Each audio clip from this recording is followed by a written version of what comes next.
This week's number, 8. There are 8 parrots at a zoo in the UK who have learned to swear. Their favorite words? Fuck off.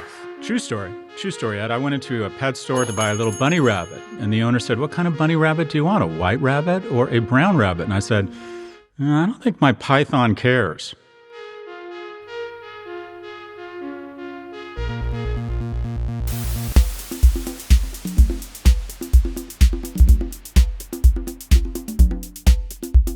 Welcome to Prof G Markets. Today, we're discussing Paramount, Suitors, LVMH's record year, and Elon's shareholder lawsuit. Here with the news is Prof G media analyst Ed Elson. Ed, what are the headlines? We got a lot of headlines, Scott. I just want to say first, though, I love that you're in your old Warby Parker glasses. I feel like you haven't worn those in years. So I live all over the world, Ed, because I'm kind of cosmopolitan. And I'm a terrible packer. I don't know if this comes as a huge surprise to you, but I'm a bit absent-minded, and I don't like to travel. I literally just take, a gag ball, saran wrap, starch, some Haribo gummies, and some Cialis, and that's it. That's all I travel with. And I just trust whatever is in the place that I left. And these glasses, I found these glasses in my Soho apartment. I have the other rimmed ones. I kind of miss them. In London. Yeah, they're okay. They're iconic. Yeah, sort of 2019 Prof G. Do you have contacts, by the way? I feel like you're never wearing glasses on this pod. No, I'm scared to put contacts in my eyes. I think I'm going to get LASIK, actually. Although, without glasses, someone told me I look very patient, kind of post-chemo. And so, the shaved head and everything. So I like wearing glasses. Plus, it feels professorial. And I think it accents my cheekbones, along with the massive amounts of filler I had injected in yesterday. By the way, I'm crying. I don't know if you can tell, but I'm crying right now. Anyways, get to the fucking headlines. Enough about me. Let's start with our weekly review of market vitals. The S&P 500 climbed, the dollar was volatile, Bitcoin rose, and the yield on 10-year treasuries declined. Shifting to the headlines. The Federal Reserve held interest rates steady for the 4th time in a row.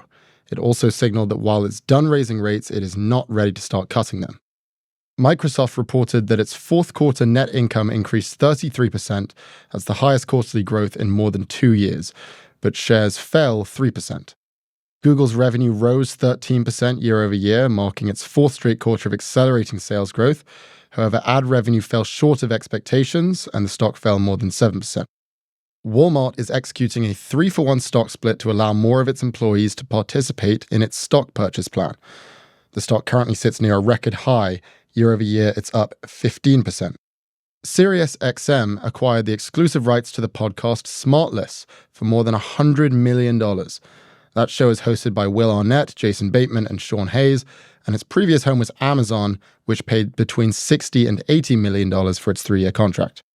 CEOs from TikTok, Snap, X, Discord, and Meta testified at a Senate hearing on the Kids Online Safety Act. It was a rare instance of bipartisan agreement on Capitol Hill as senators pressured tech executives to take accountability for harming children. Scott, reactions? I think Jerome Powell, or Chairman Powell, takes pleasure in not succumbing to any sort of expectations. I don't think he cares, It's like honey badger don't give a shit. I think he almost kind of takes revels in not doing what people are expecting or pressuring to do. It feels like things are headed in the right direction, but he just wants more time. What he doesn't want to do is say we're cutting rates, signal it, confirm it, and then not do it. So I think he'd rather stick to his guns and say, fighting inflation is our number one priority and continues to be our number one priority. And I still believe that he deserves a Nobel Prize or that he's the most consequential person of the last year. Microsoft is unbelievable. Net income up 33%, and its shares fell 3%. Keep in mind that the stock market is a prediction machine, or attempts to be a prediction machine, and it's been pretty clear looking at all their moves that things are going really well. Specifically, sort of this AI-inspired boom in their stock price, from what is likely to go down as the greatest corporate venture capital investment in history. And OpenAI, and you think, well, OpenAI is worth $90 billion, they own X percent, so they, $11 billion, whatever they own of it, they maybe made $20 or $30 billion, so it's not the most successful investment ever. What they miss is that I think part of that 60% run-up in their stock they've had, which has added about $1.2 trillion in market capitalization, is largely on the heels of their sort of pivot to AI, or it's not even a pivot, it's an enhancement or AI enhancement. So if you look at it that way, an $11 or $12 million investment kind of got them $1 trillion in value back, even discount some of that out because it's performing well.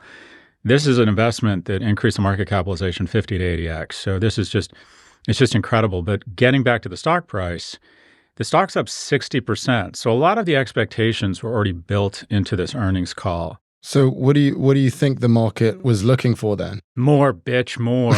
I mean, it's just what's happened in the last 12 months is that a lot on a regular basis, a pretty big company absolutely blows their earnings out of the water. I think 2/3 have exceeded their earnings estimates. It's just been sort of people expect, or analysts of the street are no longer impressed by you beating your earnings. They want you to blow it out of the water.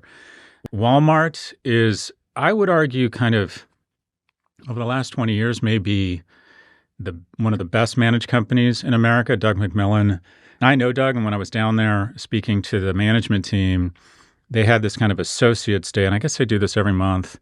And there must have been a couple hundred sales associates, or what they call associates, people in the stores, average kind of age 50 to 120.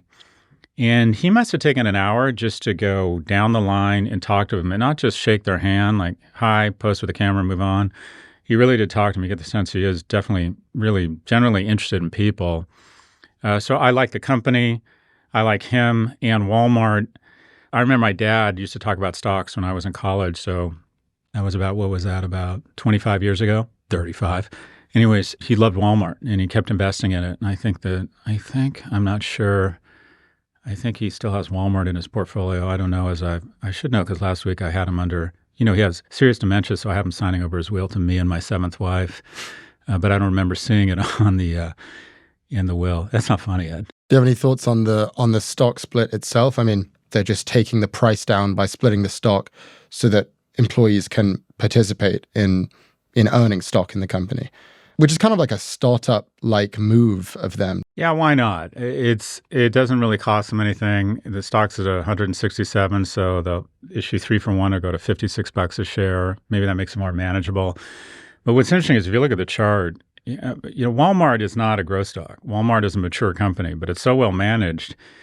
Over the last year, it's up 16%, which is great. Over the last 5 years, it's up 78%, or probably, what is that, about 12% a year. But if you look at the chart doesn't make you seasick or nauseous or give you motion sickness like some of the other volatile stocks. It's just a company that continues to deliver, and I think a lot of people who don't want to go on the wild ride that is tech, like investing in a company that will kind of continue to deliver and slowly creep up. And that's the stock. Stock splits, I'll give you an example. One of my board members, a guy named Paul Sagan, who's really smart, said, when we were incorporating, I said, okay, we're incorporating, we have 1 million shares. He's like, no, do 100 million. And I said, well, why is that? And he said, well, if you give someone 1% of the company, that's options on 10,000 shares. When you have 100 million shares, it's options on 1 million shares. It just sounds better. It sounds more impressive. So some of it is psychic, but why not? Damn. They actually care? Like, I feel like if you're negotiating with an employee, they just look at the percentage. Yeah, but that's because you host a markets podcast, Ed. I think a lot of people like the idea of getting options on 1 million shares. And so, Yeah, and I was just blown away by, it's like a lot of people who graduate from college can do calculus, understand organic chemistry, and don't understand basic financial literacy. And I think I was just shocked as someone who was running a startup that when we got sold, I was just super excited. And I brought in, and this is the funnest day, you bring everybody in and go, we've been sold, and this is what it means for you. And you take them through. And there were people I brought into my office. Some knew kind of exactly what it meant for them. They had done the math and were like, oh, I'm going to get X. And I'm like, yeah, actually, that's exactly what you're going to get. I had other people who, no joke, were getting $300,000, $500,000, $800,000 and broke down and started sobbing because they just had no idea. That's kind of one of the reasons I really like when private companies do fundraisers. I always say, take some off the table. You want to diversify. You never know what's going to happen. And 2, give employees the opportunity to sell shares because there's something very visceral and confirming when your employees go, oh, wait, this shit you keep talking about, options and that paperwork I signed, it can actually convert to money? Because if you have a young workforce, it's never happened to them before, and they sort of don't believe it. Let's talk about Sirius acquiring the exclusive rights to the podcast Smart List for more than $100 million. Okay, now, here's some critical thinking. Ed, this means the likelihood you actually get a girlfriend has skyrocketed. Why? Because we're going to make a lot of money, I hope. That's exactly right. This is, first off, market dynamics will always trump individual performance. You'd rather be a good company in a frothy market than a great company in a mediocre market. So when Joe Rogan did his $200 million deal and then Spotify went big game hunting and paid Meghan and Harry tens of millions of dollars to do nothing, it just didn't work. And the head of the division that was, spending all this money, or I should say emulating it, got fired. And the market has dipped, if you will, in terms of valuation placed on podcasts. However, this signals that the market is getting hot again. And there's good reason why. Podcast ad revenue is only in the kind of the low $2 billion range. It's still a small business, but it's growing like 25 or 28% a year. It's growing faster right now than search off a small base, but it's growing. In addition, the CPMs are really high, and that's cost per thousand. That's what an advertiser is willing to pay for every 1,000 impressions or listens or downloads you get. They're around, for our show, they're around $45, which is pretty good for any medium. And the reason why they're strong for us is, one, podcasts are very intimate. You really have an impact on the listeners. They're listening. You're usually with them when they're doing something, walking their dog with their family, something sort of intimate. Whereas when you're watching CNBC, it's kind of like background noise, maybe you're on a trading floor, and you kind of just turn off when James Garner comes on and tells you to buy a reverse mortgage, or some old man tells you to trade like Chuck, that you can spend more time with your grandkids if you're stupid enough to do his options trading strategy, or, buy this CPAP and it'll change your life. Anyways, the reason we get high CPMs is we kind of have what I'll call one of the silverback gorillas from Rwanda. What's rare? Why do advertisers like our listeners, Ed? Let me ask you, more critical thinking. I'm going to say wealthy, or at least financially conscious. Right, but more than that, our listenership is young men who are doing well professionally, who are really difficult to reach. You can reach them in sports, but for the most part, they have gravitated their media consumption to subscription-based media platforms, Netflix, and they're hard to reach. Now, even higher CPMs at Pivot, because while we get the silverback gorillas, which are rare, Pivot listeners are kind of the great white rhino. They are really rare. Who are they, Ed? Who are they? Executives, maybe? Senior level tech executives that make big purchase decisions, that decide if they're going to do SAP or Oracle, or if they're going to use ZipRecruiter to buy their benefits, right? So podcasts are growing. They reach an interesting cohort of intelligent, successful people, and it's a very intimate medium. The reason they want us to do host readovers, as strange as it is, supposedly 80 or 85% of listeners don't hit the skip button because they don't mind listening to an ad when Kara Swisher or Ed Elson is reading it. They just feel like it's a kind of part of the relationship. I think they would skip me, but yeah. You see what I'm saying?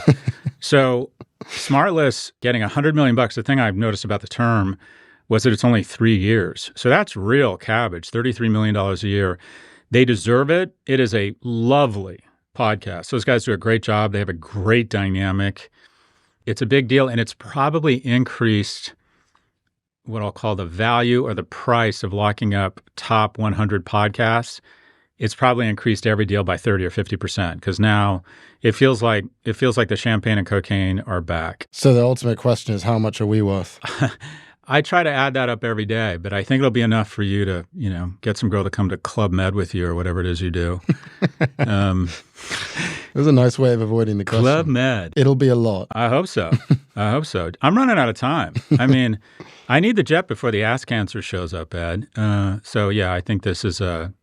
You sold the jet, but sold that, but I want one back. I'm much more interesting with a jet. Suggest we move on unless you want to talk about the Senate hearing. What did you think? Did you see it?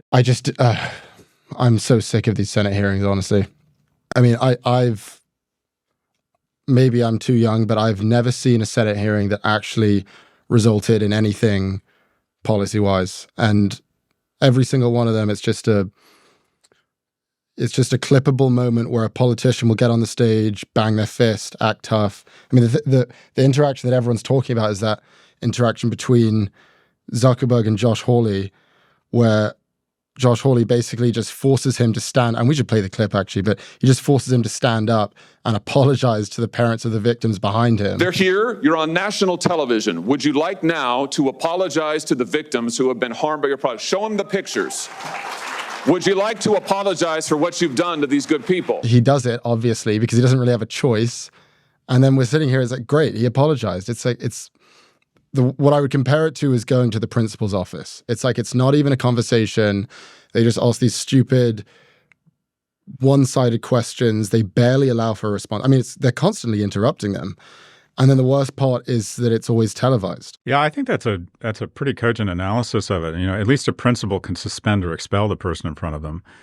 I imagined, or I fantasized, that one of the parents would yell out, Mr. Zuckerberg, now turn around and ask the people in front of you why the fuck they haven't done anything.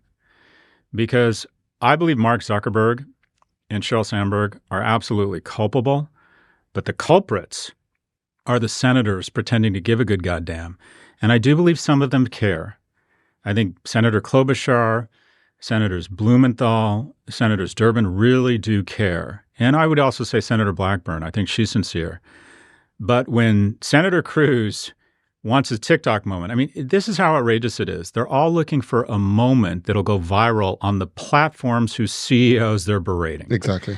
And they get in the way of any legislation because they've been paid off. And it's super easy. Ted Cruz raises money from lobbies that are backed by big tech, and he has concerns about free speech or the chill this would put on small business, so wants to keep working on it. And there is absolutely no legislation or no laws. It is outrageous because, any father or mother knows.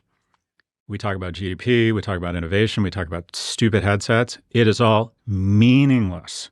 And you'll discover this once you have kids. If something is wrong with your kids, much less the unimaginable horror that these people have gone through, your whole world shrinks to that kid. Nothing else matters. And the fact that we could fix or reduce dramatically this problem, they will throw up their arms and claim complexity.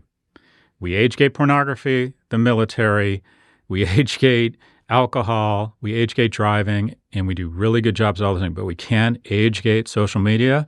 There is no reason anyone under the age of 16, in my view, should be on social media. The benefits do not outweigh the immense costs here. We'll be right back after the break with a look at Paramount's potential acquirers.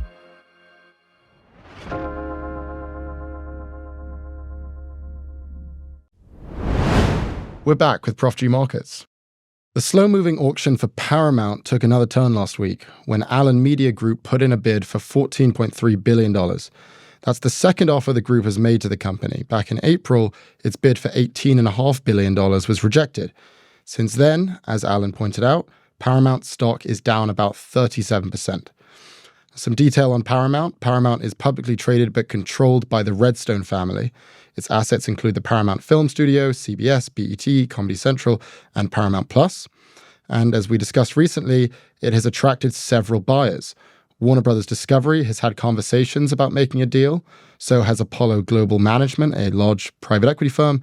And so has Skydance Media. That's David Ellison's production company. He is the son of the founder of Oracle, Larry Ellison. So, Scott, that's quite a list of buyers there. What is making Paramount such an attractive acquisition target right now? Well, one, it's in play. Sherry Redstone has basically said for the first time, the controlling shareholder, and it's a dual-class shareholder company, she controls it, she's basically said, I'm willing to sell. And every year for the last 5 or 6 years, it's made sense for her to sell, but I think she keeps hoping that the stock price will go up and she'll be able to get more money, and every year the stock goes down. And in addition, there's nothing on the horizon that would say this thing's going to recover. In addition, you have a market that's consolidating, and they're a consolidatee, not a consolidator. And it makes sense. It will add value. It has some real assets. National Amusements, a controlling shareholder of Paramount, depended on substantial dividend payments for the company to finance its debt load. With Paramount struggling, it needs capital to finance its $25 million annual interest payment. So things are getting scary there. Its direct-to-consumer revenues increased 39% in the first 9 months of last year, which is good news. And revenue from the TV media segment, which includes CBS, decreased 6%, and filmed entertainment declined 17%. And the company suffers from lower margins than pure-play streamers. Paramount's trailing 12 months gross margins is 25%, while Netflix is 42%. And the stock is underperformed, declining 15% last year in the face of an incredible market surge, while Netflix was up 63%. And it's attractive right now because its valuation, it trades at 0.3 times sales versus Netflix, which trades at 8 times. So think about this. I mean, Netflix is trading at about 26 times the multiple on revenues as Paramount. So this thing needs to be rolled up. What's interesting about this deal, my favorite part was that the acquisition company controlled by Byron Allen put in my understanding, via text message and said, this offer should be taken seriously. Now, if you ever want your offer to not be taken seriously, point out that the offer should be taken seriously. So, for example, if Apollo submitted a term sheet, you can be clear it's serious. They have the capital. They could stroke a check for Paramount very easily, but I still don't think they're the best buyer. The best buyer here is likely a company that when they announce the acquisition, it just makes a lot of sense, and Sherry needs a certain level of certainty of close, because what she doesn't want is to announce a deal, her stock will go up, and then for the deal to fall out of bed, because I think her stock would probably go below pre-announcement levels. She's got to know that this deal is going to close. And what was telling is the market, when it heard about this text message or this quote-unquote offer they're supposed to take seriously from Byron Allen, the stock didn't budge up. It budged up a little. I mean, it went up. It ended the day up around 7%. But that's nowhere near the premium that he was offering. He was offering a 50% premium. So I feel like the market was kind of like, maybe, but probably not. Unfortunately, Mr. Allen is kind of developing a reputation for someone who shouldn't be taken seriously. So here are some of his media bids that have not closed. A $10 billion bid for ABC, an $8.5 billion bid for, I think it's called Tegna Station Group, a $3.5 billion bid for BET, $5.6 billion bid for the Washington Commanders, and an undisclosed bid for the Denver Broncos. People just don't take him seriously. Now, to be fair, he owns the Weather Channel, and his media firm, people believe, is worth $4.5 billion. His offer includes assuming Paramount's $15 billion in debt, so the total value of the offer is just under $30 billion. I personally think that this ends up with Zaslav. Specifically, I think this ends up with Warner Brothers Discovery. Why? Because despite the massive debt they already have, they could raise the money here and do the deal. And in addition, there's so much synergy here. I mean, when I say synergy, I mean they're going to get to lay off a lot of people. 2/3 of the layoffs will come from the one that's on bottom, specifically Paramount. But they'll also lay off some people at Time Warner because they're just not going to need. They're not going to need 2 CFOs of the TV division. They'll need 1. They're not going to need as many people in the newsroom. I would not want to be in CBS newsroom. I would not want to be in ad sales for CBS if Warner Brothers Discovery buys the company. They will get a lot of synergies and efficiencies. In addition, Sherry will know the deal will close with them, and the deal just sort of makes sense. And even if he says to her, look, Sherry, I can't pay you all in cash. You got to take some stock. It's a liquid stock. And she'll probably see that at these levels, there's a decent upside, that the market will like the deal, see the synergies, see the cost savings, and will take the stock up. So he might be able to, he being Zaslav, might be able to offer cash and stock, whereas Sherry's not going to take stock in Allen's company. She's not going to take stock in Skydance or whatever the hell it is, because this thing makes sense to go to Warner Brothers Discovery. That's who I would think is the logical buyer here. But Paramount, and I think we predicted this last year in our predictions deck, we said Paramount is not going to be an independent company by the end of 2024. The stat is pretty crazy you mentioned there is like his company's worth $4.5 billion. And he's offering $15 billion, plus he's got to come up with the financing for the $15 billion in debt. So it's really a $30 billion deal. And it's just like, where is that money coming from if his if his one holding is worth $4.5 billion. But you also mention that Warner Brothers Discovery is the best buyer here. They have $40 billion in debt, and then Paramount has $15 billion in debt. Is the debt not enough to warrant no buy here? I mean, you combine them, you're looking at $60 billion in debt. I'm pretty sure the bond rating is at like triple B. They could fall into junk territory. Do you think that that's enough to be a no-go? I don't. I think they could pull this deal off because one, while Warner Brothers Discovery has a lot of debt, Zaslav has been paying it down consistently. Two, it is really friendly debt. When you talk about debt, you got to talk about the size, but you also talk about the terms. And they were able to secure this debt when interest rates were really low. So this debt doesn't come due for several years, and they're paying a very low interest rate on it. So it's kind of friendly debt, if you will. In addition, he's buying a company that while it's shrinking, it's still profitable. And so the synergies here, I think, would be more than the additional interest they'd have to pay on bonds that they'd have to issue at a higher interest rate, and it would be accretive. So what is an accretive acquisition? If you buy a company for $10 billion and it's doing $1 billion in earnings and your stock trades at 14 times earnings, then technically you should be adding $14 billion in market value to a $10 billion acquisition, and technically it's accretive. And shareholders will like this because there needs to be consolidation, and they would get to hold on to the majority of the revenues, I think, and cut costs. They could cut costs faster than the revenue declines. And Zaslav has earned a reputation as a disciplined operator, I got to give him that, who is able to cut costs. And so he is the best buyer here. And he has a public currency. He has, I think, credibility in the markets. You know, he has a very tight relationship. My guess is if they put in an offer, they'll already have a letter signed by Jamie Dimon and a bunch of creditors saying, here's our commitment letter. So just to use an example, if you're serious about buying a house and you want a good deal, you show up with a pre-approved mortgage, or you say, this is an all-cash offer with no contingencies. I'm not suggesting you do that. But if you want to jump ahead of the line and you want to get better terms than anybody else, you show up with financing, or you just say, I have the money, I don't need financing, or the financing is lined up, and I'm ready to close. It sort of reminds me of that text between, I don't know if you remember when Elon was buying Twitter, and he got a text, I think from his lawyer, saying, hey, this guy Sam Bankman-Fried wants to get in on the deal, he wants to invest. And Elon responded, who is he? And he explains, he's just like this crypto guy, he's pretty cool, really nice guy. And Elon just responds, does he have huge amounts of money? I feel like that's exactly what's going on here with Byron Allen and Allen Media Group. It's like, okay, nice, we like the deal, but do you have huge amounts of money that you can actually get this deal done? And it seems like the answer is just a resounding no. I remember that too. And my favorite line from Elon is like, I'm not going to have to listen to an hour of him talking about crypto, am I? Yeah.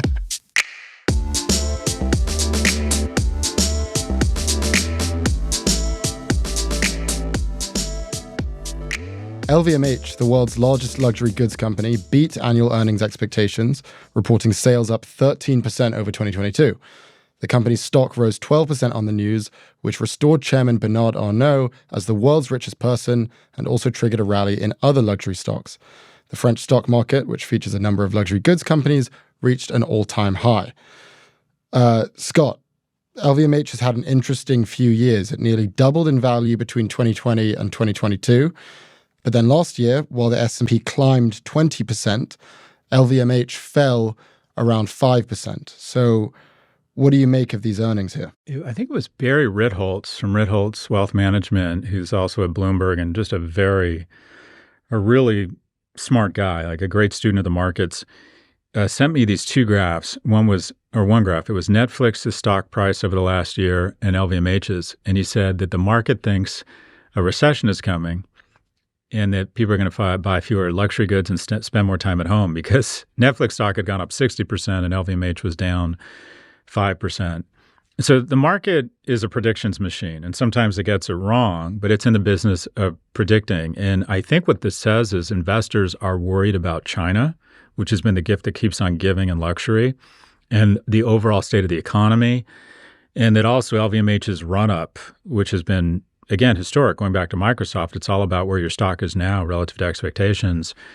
And despite what was a really strong earnings report, it's really been an underperformer. And whether that's because the market is worried about luxury or because its senses are just, it thinks the stock is fully valued. Our analyst, Emil Severio, highlighted something that was super interesting, and that is she thinks they're paying a conglomerate tax.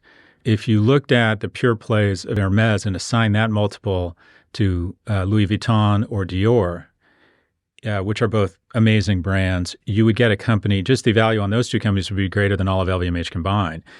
And the point she was trying to make, and we've made this point a lot, is that consumers don't like, or investors don't like conglomerates. Bernard Arnault loves a conglomerate because if Rimowa is up or down, say it's down, that's okay because Bulgari or the Dior Group is up.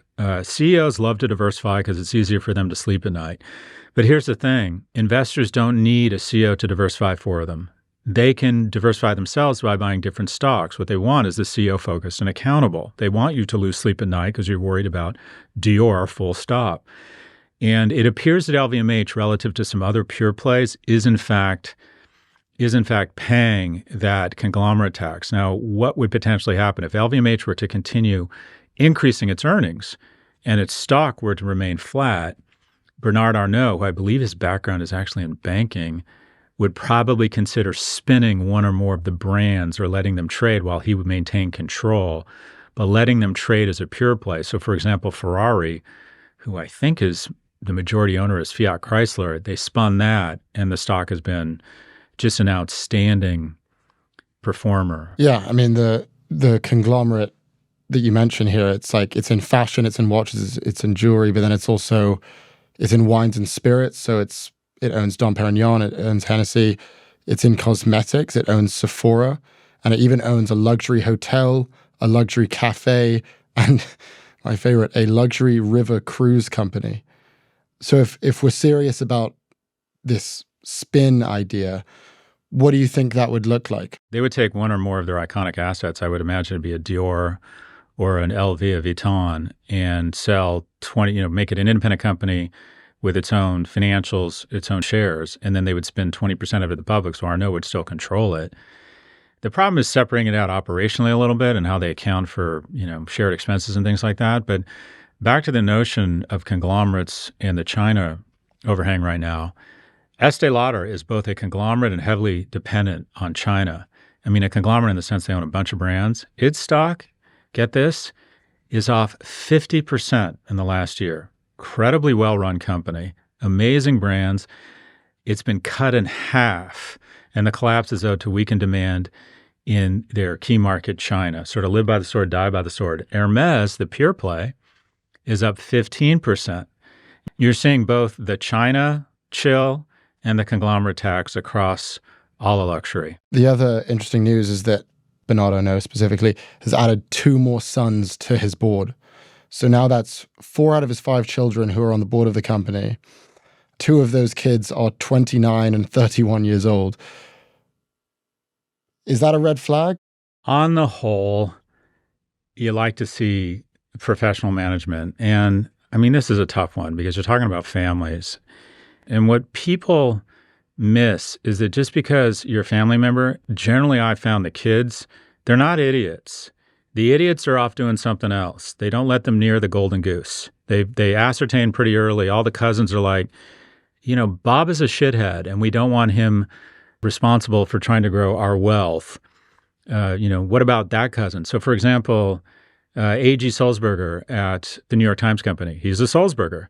But he came up through the ranks. He's a really impressive young man. And he's I would argue, a very competent publisher. Would he be in that role if he didn't have the last name Sulzberger? No, but that doesn't necessarily mean he's not a good person for the job.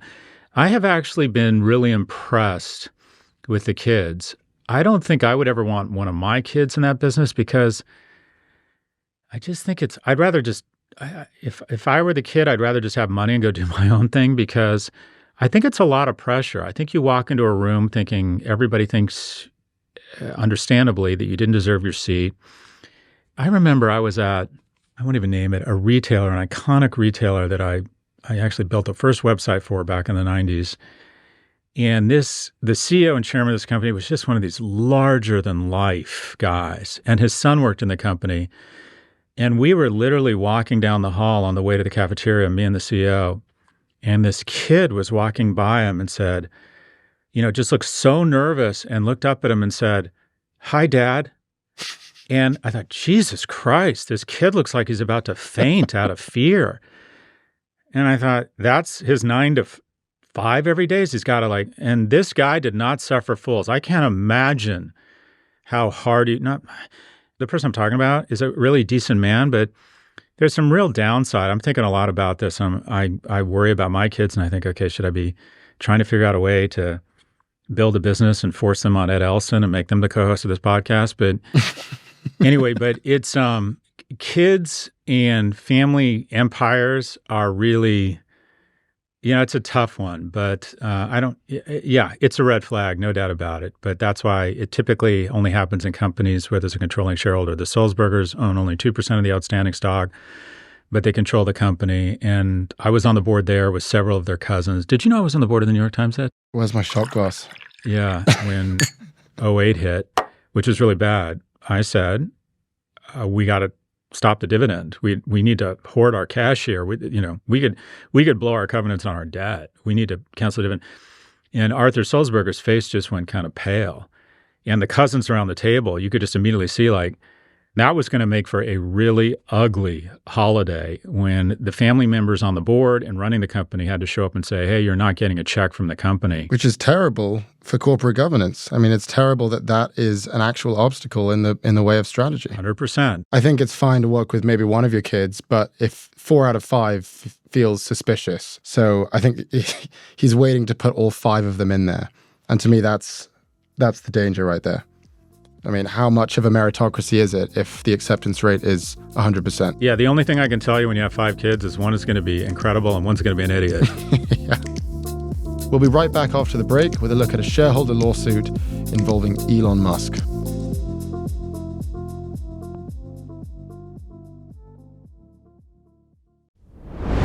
We're back with Prof G Markets. Elon Musk is back in the news. In fact, he's back in court. This time, he was the defendant in a Tesla shareholder lawsuit.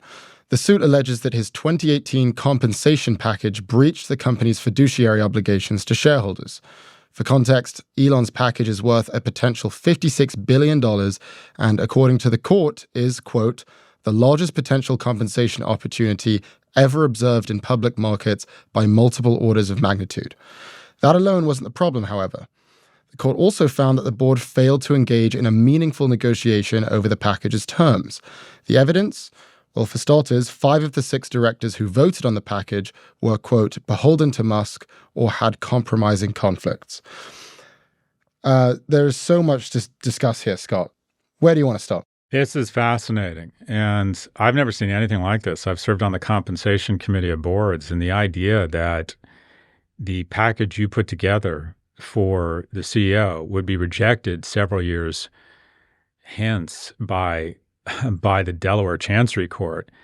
And it wasn't even the size of the compensation. It was sloppy. They weren't able to provide any evidence that they had done any benchmarking. Generally, this is how it works. You go out and you do a study. And when you say you hire Towers Perrin because boards don't like to actually do the work.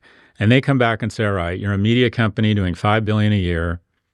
This is the range of compensation for CEOs in this industry in a company of this size. And you have sort of a range.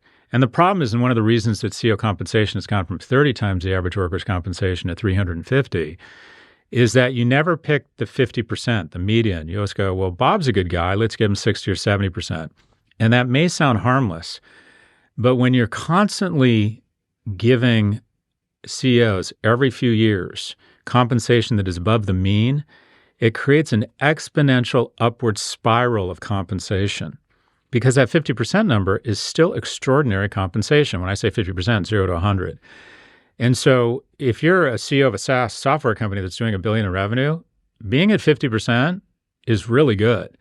And very few boards say, oh, we're going to give them 30% because here's what CEOs are. CEOs are really charming guys. And they're almost always guys. They're usually they were the rush chairman in the fraternity. They're really likable. And the moment you go on the board, they invite you over for dinner or they take you golfing or you meet their kids and you just like them. You like them. And when compensation comes around, you tend to be on the generous side. And unfortunately, the rest of the employees in the organization don't get to know you. So you aren't quite as generous with them. And this is a real problem with corporate governance. Now, this is that dynamic gone apeshit. These guys are so conflicted. They've either made money or have invested in his other companies. This is not a board. This is not a board. These are sycophants. And for the Delaware Chancery Court to reject this is just extraordinary because I think you could make an argument, to be fair, he's added hundreds of billions of dollars in shareholder value. So you could argue that he's entitled to $56 billion. But they said these directors are so conflicted. They clearly did so little work. They clearly did no homework in terms of reasoning for this. And by the way, this does not help his case when he's held a gun to the head of the board and said, I want another $75 billion, or I'm going to take the IP of the company. And so, this isn't setting up well for his additional compensation ask. He also threatened to reincorporate the company in Texas. I don't even know. I don't think he can do that. So where this all heads is the following. He's going to have to pretend to be an adult and pick board members that are actual fiduciaries and stick someone credible on the compensation committee who, when he or she stands in front of the Delaware Chancery Court, the chancellor, the head chancellor, I think is what she's called, Chancellor McCormick, who's a total gangster, by the way, and does not seem to be very impressed with Elon Musk, who can say, this is the analysis we did. This was the range. This is why we chose this package. This is how we structured it to align it with the incentives of shareholders and the community. And the chancellor, the head chancellor, McCormick, can go, okay, this is a credible woman who knows her shit and isn't just, quite frankly, filleting Elon Musk. So it's sounding to me like you agree with the ruling from Chancellor McCormick. And I'll just go through exactly what the issues were that she mentioned. One, Musk controlled the timeline of the process. She says that it was rushed and she thought it was recklessly rushed. Two, there was no real negotiation over the size of the package. Third, as you mentioned, no benchmarking. They didn't look at any comparable companies and compensation of other CEOs at tech companies. And then fourth, as you mentioned, was the members of the committee themselves. So the chair of the committee was this guy, Ira Ehrenpreis, who's a close friend of Elon, worked with him for 15 years. Another member was Antonio Gracias, who's another friend of Elon, and, quote, his personal relationship involved vacationing with Musk's family on a regular basis. And then the final guy was this guy, Todd Maron, who is Elon's former divorce attorney. And as you mentioned, he's the general counsel. They said, quote, his admiration for Musk moved him to tears during his deposition. So all of that put together, the judge believes that the process did not adhere to fair and responsible fiduciary duty. She said it was, quote, a cooperative venture with Elon Musk. So that's the process side of it. The second side of it is the price. So the argument by Tesla's board is that the package was supposed to incentivize him to work hard and to stay at the company. And it achieved that. He went from $60 billion in market cap to $600 billion. He hit $1 trillion at one point, but now he's at $600 billion. He achieved all of the benchmarks that he needed to receive the full package. The judge's argument is that package was unnecessary as a means of incentivizing him because he already owned 22% of the company at the time the deal was made. And she gives these examples comparing it to Zuckerberg, to Bezos, to Gates, mentioning that they actually didn't take any compensation at all in many of their compensation plans. And she says, quote, in each instance, the board recognized that the executives' pre-existing ownership stake provided sufficient incentive to grow the companies they had built. So why not here? Why did Tesla have to give anything in these circumstances? So given all of that, her issues with the process, her issues with the price, do you agree? Things have changed dramatically in terms of the power dynamic between boards and investors and CEOs. Specifically, it used to be with the board and the investors. And now it's swung back dramatically to the CEO and the entrepreneur. And Elon Musk is, I think, peak CEO leverage. I've never seen anything like this. I think he probably told the board. I bet he decided what the comp was going to be. I've been on boards where the CEOs, threaten to walk and are pissed off about their compensation. And generally speaking, the board is like, okay, should we fire this guy? I'm not going to take this shit. And sometimes I've actually seen that I've been on 2 boards in the last 2 years where the CEO was so angry and obnoxious about their compensation. Twice, we basically sat down the CEO, and I was the messenger, and one of them said, you're about to be fired in 24 hours unless you change your tone here, unless you start acting like an adult, unless you start acting like a fiduciary, unless you do some benchmarking and realize that your compensation is at market or generous, you are going to be fired tomorrow at 5 p.m. I've been on 2 boards where they've done that in the last 3 years because CEOs are working really hard. They're really important. They read in the news every day about how one of their buddies or colleagues or someone, a peer at another firm, is making hundreds of millions. And they believe, look, while you guys show up for a free lunch every 3 months, I'm the one doing the goddamn work here. You can put yourself in their shoes and see why they feel this way. But it has gotten really out of control. And this is just stupid. I don't understand how it's a breach of fiduciary duty if you built a comp package that said, we're not going to give you any money unless you hit these extraordinary benchmarks, one of them being 10x your market cap within, 7, 8 years. And he did it in 3. And so what's the complaint here? It's like, have they really been bad fiduciaries if they've given him a plan and he's executed on the plan and it's resulted in becoming one of the most valuable companies in the world?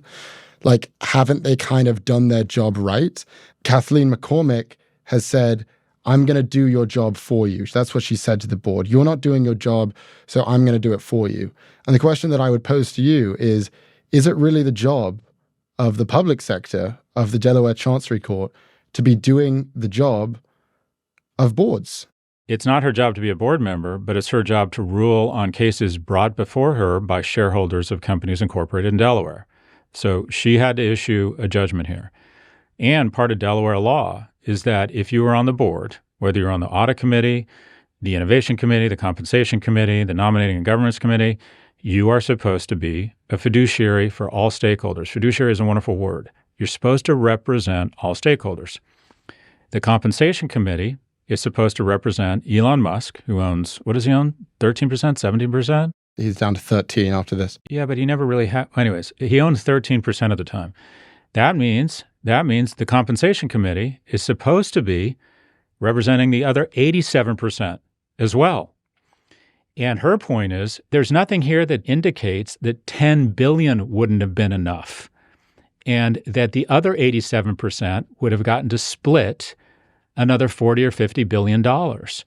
And that by virtue of the fact they rubber stamped what looks like a compensation package he demanded with no underlying benchmarks or support, that they were not living up to their duty as fiduciaries to represent the other 87%. So I think she was doing her job here. Let's take a look at the week ahead. We'll see earnings from Spotify, Snap, Alibaba, Disney, and Uber. Do you have any predictions for us? Well, my prediction is just what we said, Ed, and that is all this posturing and peacocking and threatening that Elon's going to reincorporate in Texas, all places, and this is a boring prediction, he's going to have to put new people on the board. This board he's going to eventually get very angry at the board and realize, wow, I probably could have got this. We probably could have railroaded this through if I had anyone that didn't have their head up their ass, who had any credibility in front of the Chancery Court. Anyways, my prediction is that there's a big victory for governance and that you're going to see one or two actual fiduciaries be appointed to the board of Tesla. And does he get paid? He's going to make a very good living. I don't know if he's going to...